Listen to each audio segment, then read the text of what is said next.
નમસ્કાર. આજના ITI e learning પ્રોગ્રામમાં આપ સૌનું હાર્દિક સ્વાગત છે. આજે હું તમને આઈટીઆઈમાં ચાલતા સોલાર ટેકનિશિયન ટ્રેડ અંતર્ગત lesson tools required for working with battery વિશે તાલીમ અને માહિતી આપીશ. આપણે બેટરીના ટૂલ્સ વિશે માહિતી મેળવીએ એ પહેલાં આપણા જીવનમાં જરૂરી બેટરીના કેટલાક ઉપયોગો જોઈ લઈએ. બેટરીના ઉપયોગોમાં સૌથી પહેલો મુદ્દો છે આપણો ઘર વપરાશમાં. આપણા ઘર વપરાશના ઉપયોગોમાં જ્યારે ઘરે પાવર કટ હોય છે ત્યારે બેકઅપ તરીકે આપણે બેટરીનો ઉપયોગ કરીએ છીએ. વાહનોમાં જોઈએ તો વાહનોમાં રોજબરોજના વપરાશોમાં બેટરી વગર કામ ચાલતું નથી. ઈવીમાં પણ બેટરીનો ઉપયોગ જરૂરી પડે છે. મેડિકલ સાધનોમાં બેટરીનો ઉપયોગ જરૂરી છે. બિનપરંપરાગત રીતે જેટલી પણ ઉર્જા ઉત્પન્ન થાય છે તે બધી જ ઉર્જાને આપણે સોલાર બેટરીમાં સેવ કરીએ છીએ અને ત્યારબાદ જ એનો આપણે વપરાશ કરી શકીએ છીએ. હવે આપણે જોઈએ કે આપણે જે ટૂલ્સ વાપરીએ છીએ બેટરી સાથે કામ કરતી વખતે એ ટૂલ્સની જરૂરિયાત આપણને શેના માટે રહેલી છે. સૌથી પહેલો મુદ્દો છે આપણો સલામતી અને સાવચેતી માટે. આપણે જાણીએ છીએ કે બેટરીમાં ખૂબ જ મોટા પ્રમાણમાં એનર્જીનો સ્ટોર કરેલો હોય છે. હવે આ એનર્જી સાથે આપણે યોગ્ય પ્રમાણમાં અને સારી રીતે કામ કરવું જરૂરી છે. જો આપણે સારી રીતે અને ચોકસાઈથી કામ ના કરીશું તો આપણને શોક લાગી શકવાની સંભાવના રહેલી છે. એના માટે આપણે સલામતી અને સાવચેતી સાથે ઉપયોગ કરવો જોઈએ. બીજો મુદ્દો છે ચોકસાઈ અને મરમ્મત માટે. તો બેટરી સાથે આપણે કામ કરતી વખતે ચોકસાઈ રાખવું જરૂરી છે. ઉપરાંત બેટરી જ્યારે ખરાબ થઈ જશે ત્યારે તેની મરમ્મત પણ કરવી જરૂરી છે. ત્રીજો મુદ્દો છે કાર્યક્ષમતા અને ઝડપ માટે. તો બેટરી સાથે જ્યારે આપણે કામ લઈશું ત્યારે એની કાર્યક્ષમતા યોગ્ય પ્રમાણમાં હોવી જરૂરી છે. આ ઉપરાંત બેટરી સાથે ઝડપથી કામ લેવું પણ જરૂરી છે અને તેના માટે આપણે ટૂલ્સની સારી માહિતી જરૂરી છે. યોગ્ય સાર સંભાળ અને જાળવણી માટે. બેટરી સાથે આપણે ફક્ત કામ લેવું એવું જરૂરી નથી. એ જરૂરિયાત પડે ત્યારે એની સાર સંભાળ અને મરમ્મત પણ કરવી પડે છે. આ માટે પણ ટૂલ્સની જરૂરિયાત રહેલી છે. બીજો મુદ્દો છે R&D કરવા માટે, એટલે કે રિસર્ચ અને ડેવલપમેન્ટ માટે. બેટરીનો આપણે વધારે કાર્યક્ષમ રીતે ઉપયોગ કરી શકીએ તે માટે આપણે R&D કરવું ખૂબ જ જરૂરી છે અને તેના માટે બધા ટૂલ્સની માહિતી આપણી પાસે હોવી જરૂરી છે. બેટરી સાથે જે પણ ટૂલ્સ આપણે ઉપયોગમાં લઈશું તે ટૂલ્સનું વર્ગીકરણ આપણે આ રીતે કરેલું છે. સાવચેતી અને સલામતી માટેના ટૂલ્સ, કાર્યકુશળતા માટેના ટૂલ્સ, ટેસ્ટિંગ અને મેન્ટેનન્સ માટેના ટૂલ્સ અને અન્ય બીજા જરૂરી કામો માટેના ટૂલ્સ. આ જે કેટેગરી આપણે પાડેલી છે એ કેટેગરીને હવે આપણે વિસ્તૃત રીતે જોઈએ. સૌથી પહેલો છે આપણો સાવચેતી અને સલામતી માટેના ટૂલ્સ. સાવચેતી અને સલામતી માટેના ટૂલ્સમાં સેફ્ટી ફેસ શિલ્ડ અને goggles, rubber gloves, safety shoes, અગ્નિરોધક કપડાં. હવે દરેકને આપણે ડિટેલમાં માહિતી જોઈએ. આકૃતિમાં તમે સેફ્ટી ફેસ શિલ્ડ અને ગોગલ્સ જોઈ શકો છો. આપણે એનો શું ઉપયોગ કરીએ તે જોઈએ. તો બેટરીને જ્યારે ચાર્જિંગમાં મૂકેલી હોય છે ત્યારે બેટરીને ચાર્જિંગ સ્થિતિમાં હાઇડ્રોજન ગેસ બહાર નીકળે છે. આ ગેસ ખૂબ જ જ્વલનશીલ ગેસ છે. જો જરા સરખો પણ સ્પાર્ક થશે તો ખૂબ જ મોટો બ્લાસ્ટ થશે. આવા સમયે બેટરીના ફૂરચા નીકળી શકે છે અને એનો ભંગાર હવામાં ફંગોળાઈને આપણને નુકસાન પહોંચાડી શકે છે. આ ઉપરાંત આ જે ગોગલ્સ છે તે પણ સેફટી માટે વપરાય છે અને ઘણી વખત બેટરીમાં વપરાતા એસિડના છાંટા પણ ઉડી શકે છે જે આપણને નુકસાન પહોંચાડી શકે છે. આવા સમયે જો આપણે સેફટી ફેસ શિલ્ડ અને ગોગલ્સનો યુઝ કરેલો હશે તો તે આપણને નુકસાન થતું અટકાવશે. બીજું છે રબર ગ્લોવ્સ અને સેફ્ટી શૂઝ. આપણે જોયું તેમ બેટરીમાં એસિડનો યુઝ થાય છે. હવે આ એસિડના કારણે આપણને નુકસાન થવાની પૂરેપૂરી શક્યતા રહેલી છે. જો આપણે હાથમાં રબર ગ્લોવ્સ પહેરેલા હશે તો એ રબર ગ્લોવ્સને કારણે આપણો સીધો કોન્ટેક્ટ એસિડ સાથે થશે નહીં અને આપણને સારું એવું પ્રોટેક્શન મળશે. બીજું છે સેફ્ટી શૂઝ. બેટરીને એક જગ્યાએથી બીજી જગ્યાએ લઈ જતી વખતે બેટરી કોઈપણ કારણોસર જો હાથમાંથી છટકી જશે અને સીધી પગ પર પડશે તો પગને નુકસાન થશે. આવા સમયે જો આપણે આ સેફ્ટી શૂઝ પહેરેલા હશે તો આપણા પગને નુકસાન થતું અટકાવશે. આ સેફ્ટી શૂઝની ખાસિયત એ છે કે એના ટોવાળા ભાગમાં સ્ટીલ જેવી મજબૂતાઈના મેટલ વાપરેલું હોય છે જેથી કરીને એ બેટરીનો માર ખમી શકે છે. બીજું છે અગ્નિરોધક કપડાં. આકૃતિમાં તમે અગ્નિરોધક કપડાં જોઈ શકો છો. હવે બેટરી સાથે કામ કરતી વખતે અગ્નિરોધક કપડાં કેમ પહેરવા પડે છે? તો જ્યારે બેટરીને ચાર્જિંગ સ્થિતિમાં મૂકેલી હોય છે ત્યારે આગ લાગી શકવાની સંભાવના હોય છે, કારણ કે હાઇડ્રોજન નામનો ગેસ ઉત્પન્ન થાય છે. હવે આ ગેસ જ્વલનશીલ છે અને આગ લાગી શકે તો ત્યાં કામ કરતા વર્કર લોકોને પણ નુકસાન પહોંચાડી શકે છે. એના માટે આપણે આ અગ્નિરોધક કપડાં પહેરીને કામ કરવા જોઈએ.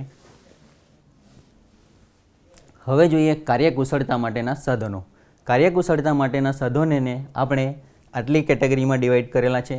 એમાં એડજસ્ટેબલ રેન્ચ છે, પ્લાયર્સ છે, બેટરી ટર્મિનલ, લિફ્ટર, પુલર, સ્ક્રૂડ્રાઈવર્સ અને ક્રિમ્પિંગ ટૂલનો આપણે સમાવેશ કરેલો છે. દરેકને આપણે વિગતવાર જોઈએ. આકૃતિમાં તમે એડજસ્ટેબલ રેન્ચ, પ્લાયર અને સોકેટ સેટનો ઉપયોગ જોઈ શકો છો. દરેકનો ઉપયોગ આપણે જોઈએ તો દરેકનો ઉપયોગ બેટરીના ટર્મિનલ સાથે જે ક્લેમ્પ જોડેલા હોય છે એ ક્લેમ્પને રિમૂવ કરવા માટે અને ફરીથી લગાવવા માટે કરવામાં આવે છે. દરેકનો ઉપયોગ આપણે બેટરીના પ્રકાર અને આપણે સુગમતા ખાતર કઈ રીતનો ઉપયોગ કરવો જોઈએ તેના મુજબ કરવામાં આવે છે.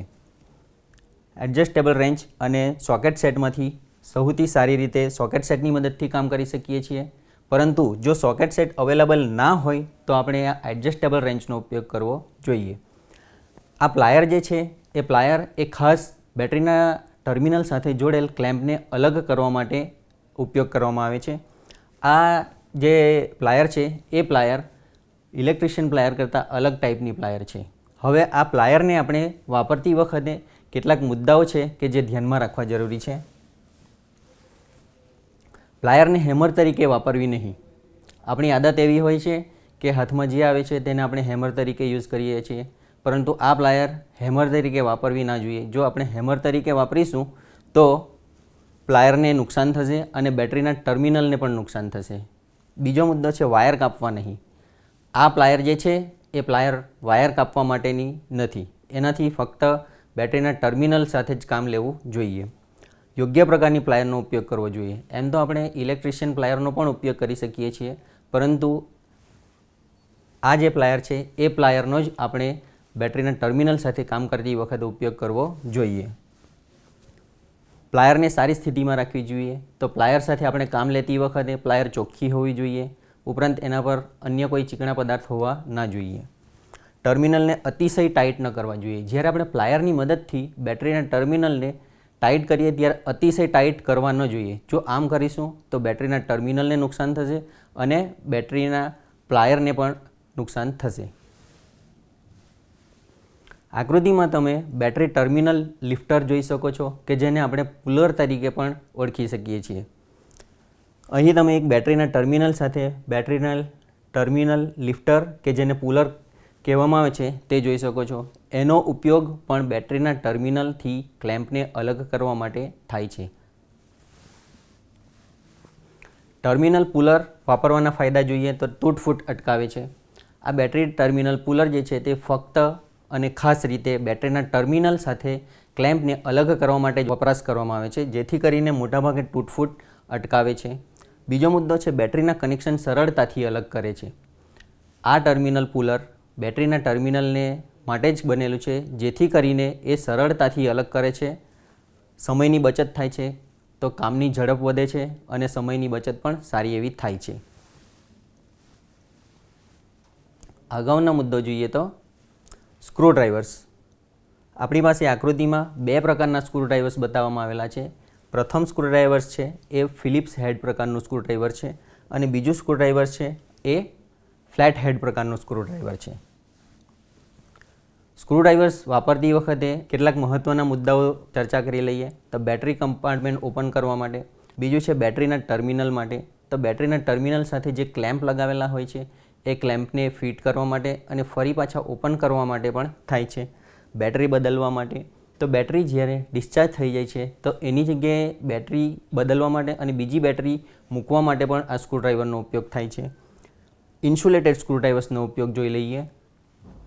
તો બેટરીને જ્યારે ઉપયોગ કરતી વખતે એની સાથે જે પણ આપણે ટૂલ્સ વાપરીએ છીએ તે એમાં ખાસ કરીને ઇન્સ્યુલેટેડ સ્ક્રૂડ્રાઈવર્સનો ઉપયોગ કરવાનું કારણ એ છે કે બેટરીમાં એનર્જીનો સંગ્રહ થયેલો હોય છે. હવે જો આપણને ગફલત થાય તો એમના કારણે શોક લાગી શકવાની સંભાવના રહેલી છે, પરંતુ આ સંભાવના આપણે ઇન્સ્યુલેટેડ સ્ક્રૂડ્રાઈવર્સની મદદથી નિવારી શકીએ છીએ. Battery powered screwdrivers. તો અમુક સ્ક્રૂડ્રાઈવર્સ એવા આવે છે કે જેમાં બેટરીનો ઉપયોગ લેવામાં આવે છે. જો આપણે એ સ્ક્રૂડ્રાઈવર્સમાં બેટરી પાવર્ડ હશે તો તેનાથી આપણી ખાસી એવી સમયની બચત થશે અને ઝડપ પણ વધશે. Crimping tool. ક્રિમ્પિંગ ટૂલ આપણે સૌથી પહેલાં પરિચય મેળવી લઈએ. આકૃતિમાં તમે જુઓ, આ એક જુદા જુદા પ્રકારના ક્રિમ્પિંગ ટૂલ છે.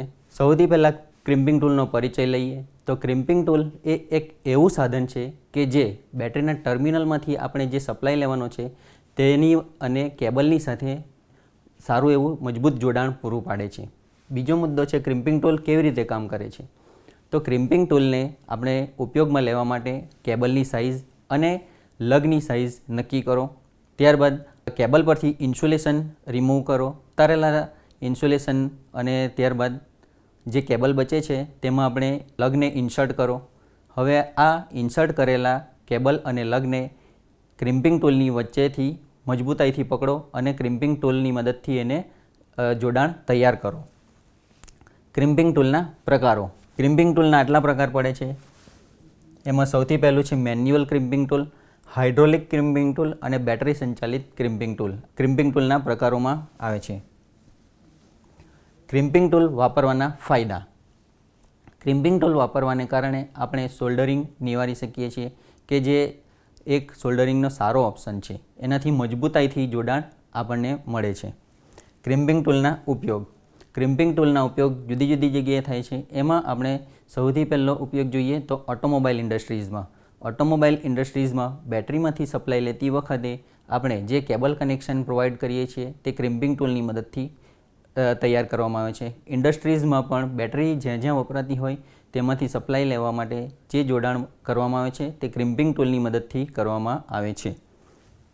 ક્રિમ્પિંગ ટૂલની પસંદગી. આપણી પાસે આ 3 પ્રકારના ક્રિમ્પિંગ ટૂલ છે, જેમાંથી આપણે કયું પસંદ કરવું જોઈએ. તો તેની પસંદગીનો આધાર આપણા લગ અને કેબલની સાઇઝ પર રહેલો છે. હવેનો પોઈન્ટ છે આપણો ટેસ્ટિંગ અને મેન્ટેનન્સ માટેના ટૂલ્સ. સૌથી પહેલું છે આપણું battery tester, digital multimeter, hydrometer, battery charger અને બેટરી ટર્મિનલ ક્લીનર અને વાયર બ્રશ અને કાટ પ્રતિરોધક. આપણે આ દરેક વિશે ડિટેલમાં માહિતી મેળવીએ. સૌથી પહેલું છે બેટરી ટેસ્ટર. આકૃતિમાં તમે જોઈ શકો છો એક બેટરી ટેસ્ટર લગાવેલું છે કે જે બેટરી સાથે કનેક્શન કરેલ છે. એનાથી શું માહિતી મળે છે તે આપણે જોઈએ. બેટરી ટેસ્ટરના મહત્ત્વના મુદ્દાઓ પરથી આપણને બેટરી ટેસ્ટર વિશે જાણકારી મળશે. બેટરી ટેસ્ટર બેટરીની હેલ્થ ચકાસે છે.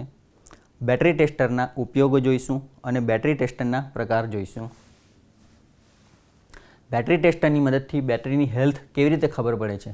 તો વોલ્ટેજ મેઝરમેન્ટ. આપણે જ્યારે બેટરી ટેસ્ટરને બેટરી સાથે જોડીશું તો એ બેટરી ટેસ્ટર આપણને સીધે સીધું વોલ્ટેજ દર્શાવશે. એ વોલ્ટેજના આધારે આપણને ખબર પડે છે કે બેટરી કેટલી ચાર્જ છે અને તેનું હેલ્થ કેવું છે, અને તેના પરથી ઓવરઓલ પરફોર્મન્સ વિશે આપણને ખબર પડે છે. બીજો મુદ્દો છે લોડ ટેસ્ટિંગ.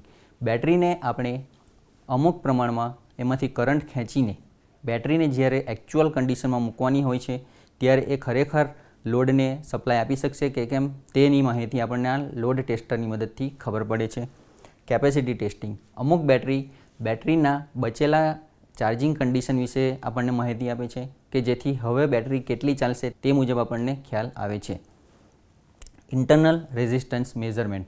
બેટરી ટેસ્ટર જે છે તે બેટરીના ઇન્ટરનલ રેઝિસ્ટન્સની આપણને માપણી કરી આપે છે, જેના મદદથી આપણને બેટરીના ઓવરઓલ પરફોર્મન્સ વિશે માહિતી મળે છે. બેટરી ટેસ્ટરના ઉપયોગો જોઈએ. સૌથી પહેલો ઉપયોગ છે ઓટોમોબાઈલ ઇન્ડસ્ટ્રીઝમાં. ઓટોમોબાઈલ ઇન્ડસ્ટ્રીઝમાં જે કાર સાથે બેટરી જોડવાની થાય છે એ બેટરી ખરેખર એન્જિનને સ્ટાર્ટ કરી શકશે, ઉપરાંત એની સાથે જોડેલા લોડને સપ્લાય આપી શકશે કે કેમ તે બેટરી ટેસ્ટરની મદદથી આપણને ખ્યાલ આવે છે. કન્ઝ્યુમર ઇલેક્ટ્રોનિક્સમાં ઘરમાં વપરાતા યુપીએસ, ઇમરજન્સી લાઇટમાં જે બેટરી વપરાય છે તે બેટરી ખરેખર લોડને યોગ્ય પ્રમાણમાં કરંટ આપી શકશે કે કેમ તે આપણને બેટરી ટેસ્ટરની મદદથી ખબર પડે છે.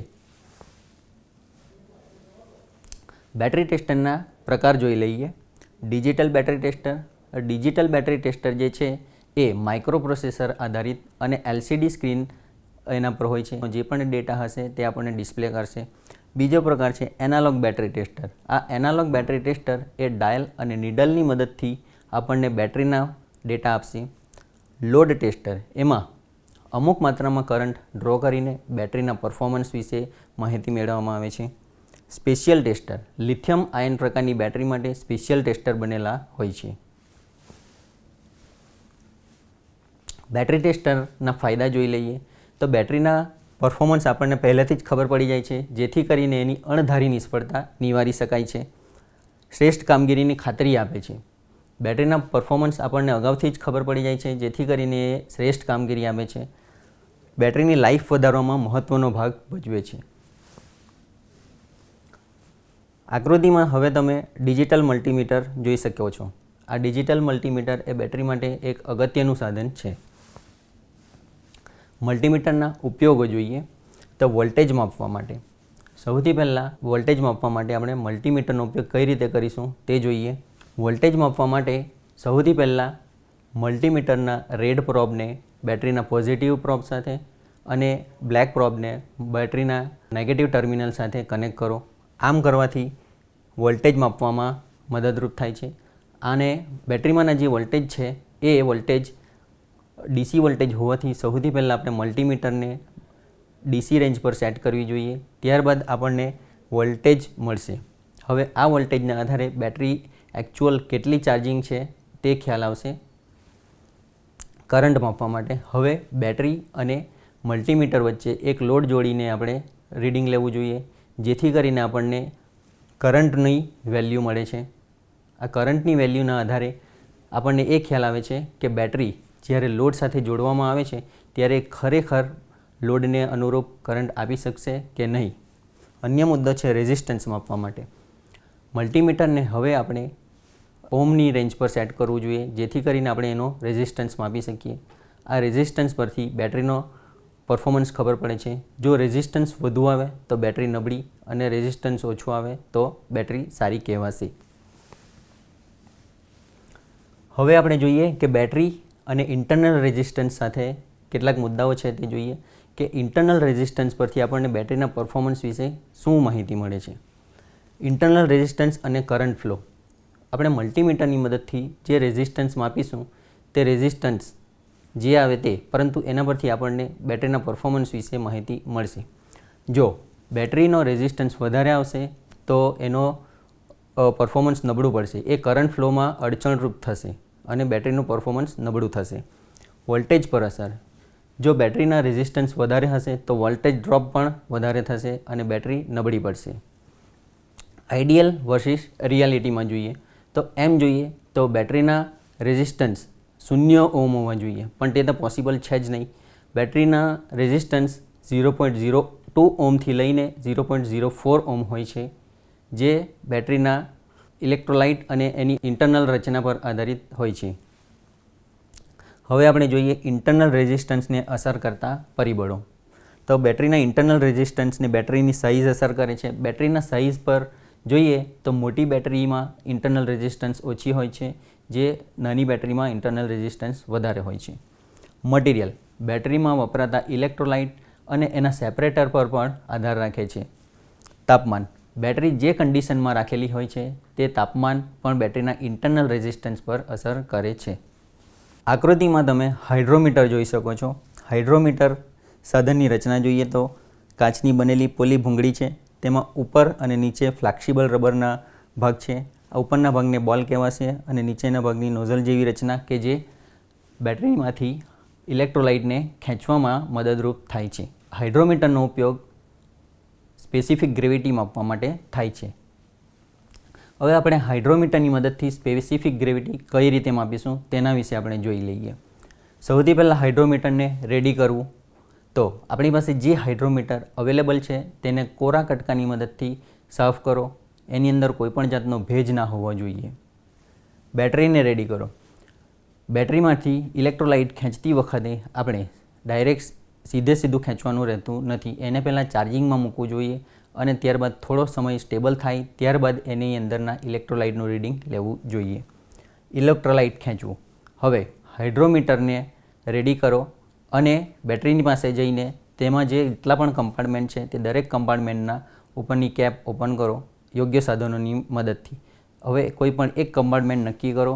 હવે એ કમ્પાર્ટમેન્ટની નજીક જઈને આ હાઇડ્રોમીટરનો આ નીચેનો જે ભાગ છે એ કમ્પાર્ટમેન્ટમાં ઇન્સર્ટ કરો અને આ બોલ જે છે તે બોલને દબાવીને ત્યારબાદ અંદરનું ઇલેક્ટ્રોલાઇટ બહાર ખેંચો. થોડીવાર સેટ થવા દો અને એની અંદરનો જે ફ્લોટ છે તે આપણને રીડિંગ બતાવશે. આ રીતે એક સેલના રીડિંગ લીધા બાદ જે બચેલું ઇલેક્ટ્રોલાઇટ છે તેને ફરીથી અંદર જ ઇન્સર્ટ કરી દો. હવે બીજા સેલ પર જઈને તેના રીડિંગ લેવો અને તેમાંનું ઇલેક્ટ્રોલાઇટ બહાર ખેંચો અને રીડિંગ લેવો. આ રીતે દરેક સેલના રીડિંગ લેવો અને એકબીજા સાથે એની કમ્પેરિઝન કરો. સ્પેસિફિક ગ્રેવિટી આપણે જુદા જુદા કમ્પાર્ટમેન્ટની ચેક કરીએ તો આપણને ચાર્જિંગ કન્ડિશન વિશે ખબર પડે છે. જો 1.255થી લઈને 1.275 સુધીનું રીડિંગ આવે તો ચાર્જિંગ સ્થિતિ 100% કહેવાશે. તે મુજબ જુદા જુદા રીડિંગના આધારે જુદા જુદા ચાર્જ સ્થિતિ બતાવે છે. વિઝ્યુઅલ ઇન્સ્પેક્શન પણ આપણે કરી શકીએ છીએ. જો ઇલેક્ટ્રોલાઇટ આછા ભૂરા કલરનું અને ક્લિયર હોય તો બેટરી સારી છે એવું કહેવાશે. આછા ગ્રે કલરનું હશે તો બેટરી સારી કહેવાશે પણ ત્યારે એ બેટરી વપરાશમાં હશે. જો ડાર્ક ગ્રે કલરનું આપણને વિઝ્યુઅલ ઇન્સ્પેક્શન વખતે કલર જોવા મળશે તો બેટરી ખરાબ છે એવું આપણે કહી શકીએ અથવા ખરાબ ન હોય તો અંદર કોઈ ને કોઈ પ્રોબ્લેમ હશે. હાઇડ્રોમીટરની મદદથી આપણે સ્પેસિફિક ગ્રેવિટી માપીએ તો આપણે કેટલાક મુદ્દાઓ છે કે જે ધ્યાનમાં રાખવા જોઈએ. ચોખ્ખાઈ, હાઇડ્રોમીટર એકદમ ચોખ્ખું હોવું જોઈએ, એમાં કોઈપણ જાતના પાર્ટિકલ્સ ન હોવા જોઈએ. તાપમાન, હાઇડ્રોમીટર એ 20 ડિગ્રી સેન્ટીગ્રેડ પર કેલિબ્રેટ કરેલું છે કે જ્યારે એ મેઝરમેન્ટનું લઈ શકે છે. યોગ્ય રીતે ઇમર્જ કરવું, હાઇડ્રોમીટરને બેટરીની અંદર યોગ્ય રીતે ઇમર્જ કરવું એટલે કે જ્યારે એને ઇમર્જ કરીએ ત્યારે સારા એવા પ્રમાણમાં અંદરથી ઇલેક્ટ્રોલાઇટ બહાર આવવું જોઈએ જેથી કરીને ફ્લોટ એ પ્રવાહીમાં સારી રીતે તરી શકે. સેટ થવા સમય આપવો, તો હાઇડ્રોમીટરની મદદથી ઇલેક્ટ્રોલાઇટને આપણે જ્યારે બહાર ખેંચીએ તો તરત રીડિંગ ના લેવું જોઈએ, એને થોડો સમય આપવો જોઈએ કે જેથી એ સેટ થઈ શકે. પરપોટા બહાર કાઢવા, ઘણી વખત ઇલેક્ટ્રોલાઇટ બહાર ખેંચતી વખતે હાઇડ્રોમીટરની અંદર પરપોટા પણ આવી જાય છે. જો આમ થશે તો રીડિંગ ખોટું આવશે. આના કારણે આપણે એ પરપોટાને હલાવીને હાઇડ્રોમીટરને હલાવવું જોઈએ કે જેથી એની અંદરના પરપોટા બહાર નીકળી જાય. રીડિંગની સાચી રીત, હાઇડ્રોમીટર જ્યારે આપણે રીડિંગ માટે લઈએ છીએ ત્યારે એ હાઇડ્રોમીટરને આપણે આઈ લેવલ પર રાખવું જોઈએ, ઉપર કે નીચે નહીં રાખવું જોઈએ. જો એમ કરીશું તો રીડિંગ ખોટું આવશે. સંપૂર્ણ મિશ્રણ, હાઇડ્રોમીટરની મદદથી બેટરીમાંથી જ્યારે આપણે ઇલેક્ટ્રોલાઇટ ખેંચીએ તો બેટરીની અંદરનું ઇલેક્ટ્રોલાઇટ સંપૂર્ણ રીતે મિશ્રણ થઈ ગયેલું હોવું જોઈએ. આકૃતિમાં તમે બેટરી ચાર્જર જોઈ શકો છો. આ બેટરી ચાર્જર એટલે એવું સાધન કે જે ડિસ્ચાર્જ થઈ ગયેલી બેટરીને ફરી પાછી ચાર્જ કરે છે. બેટરી ચાર્જરના પ્રકાર અને પસંદગી વિશે જોઈ લઈએ તો બેટરી ચાર્જર એમ તો ઘણા પ્રકાર પડે છે. એ દરેક બેટરી ચાર્જરનો આપણે અભ્યાસ કરીએ. સિમ્પલ ચાર્જર એવું ચાર્જર છે કે જે બેટરીને વોલ્ટેજ અને કરંટ આપીને ચાર્જ કરે છે પરંતુ તે બેટરીના વોલ્ટેજ અને કરંટ પર નિયમન કરી શકતું નથી. એ બેટરી ચાર્જ થઈ ગઈ છે તેનું ધ્યાન આપણે ખુદ રાખવું પડે છે. ટ્રિકલ ચાર્જર બેટરીને ઓછો કરંટ આપીને સતત ચાર્જ કરતું રહે છે અને લાંબા સમય સુધી એને ડિસ્ચાર્જ થવા દેતું નથી. ફ્લોટ ચાર્જરમાં ચાર્જર યોગ્ય માત્રામાં વોલ્ટેજ અને કરંટ આપીને બેટરીને સતત ચાર્જ કરે છે અને લાંબા સમય સુધી એ બેટરીને ચાર્જ રાખે છે. સ્માર્ટ ચાર્જર એવું ચાર્જર છે કે જે માઇક્રોપ્રોસેસર આધારિત હોય છે અને એ ચાર્જરમાં આપણે વોલ્ટેજ અને કરંટ આપણે નિયમન કરવાનું રહેતું નથી. એ બેટરીની સ્થિતિને અનુરૂપ જાતે જ વોલ્ટેજ અને કરંટ આપીને બેટરીને ચાર્જ કરે છે. પલ્સ ચાર્જર એવું ચાર્જર છે કે જે એક ધારા વોલ્ટેજ કે એક ધારા કરંટ આપતું નથી. એ પલ્સ એટલે કે થોડા થોડા અંતરાલ પર કરંટ આપે છે અને બેટરીને ચાર્જ કરે છે. સોલાર ચાર્જર, સૂર્યની મદદથી જે વીજળી ઉત્પન્ન થાય છે તે વીજળીને આપણે સોલાર ચાર્જરની મદદથી ઉપયોગમાં લઈ શકીએ છીએ અને આપણા ડિવાઇસ ચાર્જ કરી શકીએ છીએ. ફાસ્ટ અને રેપિડ ચાર્જર, આ ઊંચી માત્રામાં કરંટ આપીને બેટરીને ચાર્જ કરે છે. જેથી કરીને ફાસ્ટ ચાર્જિંગ મળે છે, પરંતુ એનો ગેરફાયદો એ છે કે એનો જો નિયમન આપણે યોગ્ય રીતે ન કરીએ તો બેટરીને નુકસાન કરશે. ઇન્ડક્ટિવ અને વાયરલેસ ચાર્જર. આમાં વાયરલેસ ચાર્જર પરથી જ તમને ખ્યાલ આવશે કે લોડ અને બેટરી વચ્ચે કોઈ પણ જાતનો વાયર હોતો નથી, એટલે એને વાયરલેસ ચાર્જર કહેવામાં આવે છે. હાલના સમયમાં જે મોબાઈલ વપરાય છે તેમાં આનો ઉપયોગ ઘણો બધો પ્રચલિત છે. EV charger. EV ચાર્જરમાં આપણે ગાડીને ચાર્જ કરવા માટે આ ચાર્જર વાપરીએ છીએ અને તેના 3 પ્રકાર પડે છે: લેવલ 1, લેવલ 2 અને લેવલ 3. લેવલ 1માં 120 વોલ્ટ એસીનો ઉપયોગ થાય છે, લેવલ 2માં 240 વોલ્ટ એસીનો ઉપયોગ થાય છે અને લેવલ 3માં 480 અને તેનાથી વધારે વોલ્ટના DC સપ્લાયનો ઉપયોગ થાય છે, જેથી કરીને આપણને ફાસ્ટ ચાર્જિંગ મળે છે. ચાર્જરની પસંદગી જોઈ લઈએ તો ચાર્જરની પસંદગીમાં આપણે આટલા બધા જે ચાર્જર જોયા છે એમાંથી બેટરીના પ્રકાર અને આપણને કેટલી સ્પીડની જરૂરિયાત રહે છે તે મુજબ ચાર્જરની પસંદગી કરવી જોઈએ. Battery terminal cleaner. આકૃતિમાં તમે એક બેટરીનું ટર્મિનલ જોઈ શકો છો, જેના પર સફેદ અને આછા ભૂરા કલરનો પદાર્થ જામેલો છે. આ શું છે? આ એક બેટરી પર જામેલું કોરોઝન છે. આ કોરોઝન બેટરીના પરફોર્મન્સને અસર કરે છે, એથી આપણે આ કોરોઝનને દૂર કરવું જોઈએ. આપણે બીજું પણ જોઈ લઈએ કે બેટરી ટર્મિનલ પર કોરોઝન થવાના કારણો. એમાં chemical reaction, hydrogen gas, over charging, under charging, ભેજ, ખારાશ, ઓવરફિલિંગ અને બેટરીનું આયુષ્ય પણ મહત્ત્વનો ભાગ ભજવે છે. હવે આપણે જોઈએ વાયર બ્રશ અને કાટ પ્રતિરોધક. આકૃતિમાં તમે જુઓ, આ એક વાયર બ્રશ છે કે જે બેટરી પર જે ટર્મિનલ છે એ ટર્મિનલ પર જામેલા કોરોઝનને દૂર કરવામાં મદદરૂપ થાય છે. જો આપણી પાસે આ પ્રકારનું વાયર બ્રશ ના હોય તો ઘરમાં વપરાતા સાદા ટૂથબ્રશનો પણ આપણે ઉપયોગ કરી શકીએ છીએ અને બેટરીના ટર્મિનલ પર જામેલા કોરોઝનને દૂર કરી શકીએ છીએ. હવે વાયર બ્રશની મદદથી ટર્મિનલ પર જે કોરોઝન જામેલ છે તેને આપણે કઈ રીતે દૂર કરવું જોઈએ તેના વિશે આપણે જોઈએ. સૌથી પહેલાં સલામતી. આપણે જોયું તેમ બેટરીમાં સારી એવી ઉર્જાનો સંગ્રહ થયેલો હોય છે, એટલે આપણે PPE કિટનો ઉપયોગ કર્યા વગર આ કામ કરવું ના જોઈએ. યોગ્ય બ્રશની પસંદગી કરવી જોઈએ. આ જે બ્રશ છે તે બ્રશની આપણે પસંદ કરીએ. એ સિવાય આપણી પાસે એ બ્રશ ના હોય તો ટૂથબ્રશથી પણ આપણે સાફસૂફી કરી શકીએ. બેટરીના કેબલ ડિસ્કનેક્ટ કરવા જોઈએ. તો બેટરી પર જ્યારે કોરોઝન જામેલું હોય ત્યારે બેટરીને ચાર્જિંગ સ્થિતિમાં ન હોવી જોઈએ કે વપરાશમાં પણ ના હોવી જોઈએ. યોગ્ય ક્લીનરની પસંદગી કરવી જોઈએ. તો બજારમાં પ્રોફેશનલ ક્લીનર મળે છે કે જેની મદદથી આપણે કોરોઝન દૂર કરી શકીએ. આ ઉપરાંત બેકિંગ સોડા અને પાણીના મિશ્રણનો ઉપયોગ કરીને પણ આપણે આ કોરોઝન દૂર કરી શકીએ છીએ. કોરોઝનની સફાઈ હવે કેવી રીતે કરવી? તો જે આપણે મિશ્રણ તૈયાર કર્યું છે, બેટરીના ટર્મિનલ પર આ મિશ્રણ રેડો અને ત્યારબાદ બ્રશની મદદથી સાફ કરો.